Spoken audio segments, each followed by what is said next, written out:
আল্লাহ তাআলা কোরআনে মজিদে বলেছেন যে আমি মুনাফিককে ক্ষমা করতে পারবো না।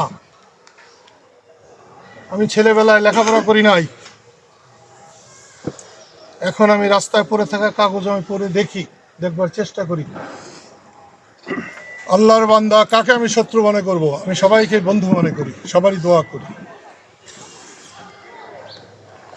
সেই মুনাফিক যে মনে মনে ভাবে এক, মুখে বলে আরেক, একেই বলে মুনাফিক। আমি সেই মুনাফিক হতে চাই না। সেই জন্য আপনাদের বলছি, আমি পরশুদিনও বলেছি যে আমি বিএনপির বিরুদ্ধে, আমি সালাউদ্দিন রাসেলকে সমর্থন করি নাই।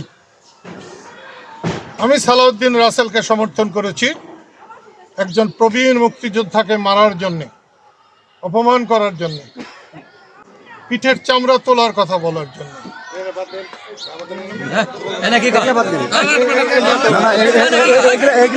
বলার কোনো দরকার নাই। সালাউদ্দিন রাসেলের কোনো কথা শুনবো না এখানে। সালাউদ্দিন রাসেলের কোনো কথা শুনবো না এখানে, কোনো কথা শুনবো না। আপনার কথা বলেন, আপনার কথা বলেন, স্যার আপনার কথা বলেন। সালাউদ্দিন রাসেলের কোনো কথা শুনবো না। সালাউদ্দিন রাসেলের কোনো কথা শুনবো না।